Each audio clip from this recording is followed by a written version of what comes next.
தனது கணவரை வயல்வெளிக்கு அழைத்து சென்று இரும்பு கம்பியால் அடித்து கொலை செய்த மனைவி. கணவரின் பிசினஸ் பார்ட்னர் உள்ளிட்ட இருவருடன் சேர்ந்து மனைவி அரங்கேற்றிய கொடூர சம்பவம்.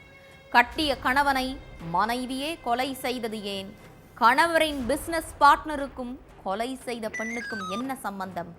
10 ஆண்டுகளுக்கு முன்பு நடந்த இந்த கொலை வழக்கில் தற்போது நீதிமன்றம் விதித்த தீர்ப்பு என்ன?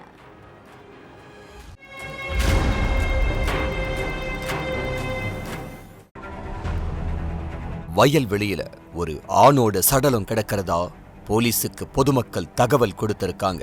அடுத்து அங்க வந்த போலீசார் சடலத்தை மீட்டு போஸ்ட்மார்ட்டத்துக்காக அனுப்பி வச்சுட்டு வயல்ல இருந்த விவசாயிகள் கிட்ட விசாரிச்சிருக்காங்க. அப்போ ஒரு பொண்ணும் 2 ஆண்களும் தப்பி போனதாவும் அவங்க மேலதான் சந்தேகமா இருக்கிறதாவும் சொல்லி இருக்காங்க. அதுக்கப்புறம் வயல்வெளிக்கு வர்ற பகுதிகளில் இருந்த சிசிடிவி கேமரா பதிவுகளை செக் பண்ணி இருக்காங்க போலீசார். அதுல ஒரு கார் சந்தேகத்திற்கிடமா வந்து போற காட்சி இருந்திருக்கு. அதுக்கப்புறம் அந்த கார் நம்பரை வச்சு விசாரணையில இறங்கி இருக்காங்க போலீசார். அப்போ அது வாடகை காருங்கிறதும் அந்த காரை ஒரு பொண்ணு தான் புக் பண்ணாங்க அப்படின்னு சொல்லி இருக்காங்க காரோட ஓனர். அடுத்து அந்த பொண்ணை அடையாளம் கண்டு விசாரிச்சப்பதான் பல உண்மைகள் வெளியில வந்துச்சு. நெல்லை வீரவநல்லூர் பக்கத்துல உள்ள வல்லத்து நம்பிக்குளம் சர்ச் தெருவை சேர்ந்தவர்தான் முருகன். இவரு ரெட்டியார்புரம் விலக்குல ஒர்க் ஷாப் நடத்திக்கிட்டு இருந்திருக்காரு.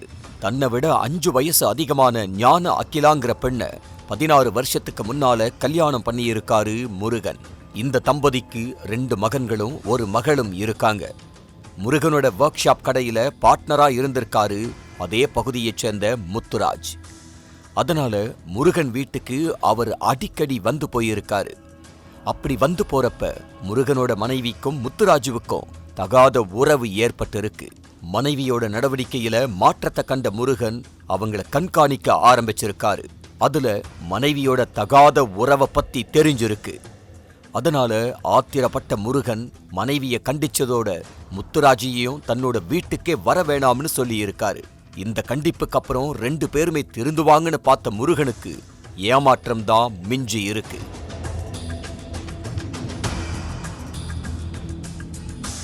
முருகன் சொன்னதை காது கொடுத்து கேட்காத ஞான அகிலாவும் முத்துராஜுவும் வழக்கம் போல வெளியில சுத்துறது தனிமையில இருக்கிறதுன்னு வெறுப்பேத்தி இருக்காங்க. அதை பார்த்து கடுப்பான முருகன் 2 பேரையும் கொலை செஞ்சிருவேன்னு மிரட்டி இருக்காரு. அந்த மிரட்டலால ஆத்திரமடைஞ்ச மனைவி ஞான அகிலா கணவனோட கதையை முடிக்க திட்டம் போட்டிருக்காங்க. அந்த திட்டப்படி 2017ஆம் ஆண்டு ஜனவரி 27ஆம் தேதி கணவனுக்கு அதிக மதுவை ஊத்தி கொடுத்து போதையிலேயே வயல்வெளிக்கு அழைச்சிட்டு போயிருக்காங்க. அதுக்கு முன்னால கார் ஒன்ன புக் பண்ணி அந்த கார்ல தான் கணவனை அழைச்சிட்டு போயிருக்காங்க. அந்த வயல்வெளியில ஏற்கனவே ஞான அகிலாவோட உத்தரவுப்படி தன்னோட நண்பன் பஞ்சுராஜன் கூட காத்துக்கிட்டு இருந்திருக்காரு முத்துராஜ். காரை விட்டு இறங்கின முருகனோட தலையில ஞான அகிலா, முத்துராஜ், பஞ்சுராஜன் 3 பேரும் சேர்ந்து இரும்பு கம்பியால அடிச்சு கொலை செஞ்சிருக்காங்க. அடுத்து சடலத்தை அங்கேயே போட்டுட்டு அங்கிருந்து தப்பி ஓடிட்டாங்க. அதுக்கப்புறம் நடத்தின விசாரணையில ஒட்டுமொத்த உண்மையும் அம்பலமாக 3 பேரையுமே அரெஸ்ட் பண்ணிட்டாங்க காவல்துறையினர். 10 வருஷத்துக்கு முன்னாடி நடந்த கொலை வழக்கு நெல்லை 1வது கூடுதல் அமர்வு நீதிமன்றத்துல விசாரணையில இருந்துச்சு. இப்ப இந்த வழக்க விசாரிச்ச நீதிபதி ஞான அகிலா, முத்துராஜ், பஞ்சுராஜன் 3 பேருக்கும் ஆயுள் தண்டனை விதிச்சு உத்தரவிட்டிருக்காரு. அதுலயும் ஞான அகிலாவுக்கு கூடுதலா 10 ஆண்டுகள் சிறை தண்டனையும் ரூபாய் 15,000 அபராதமா விதிச்சிருக்காரு.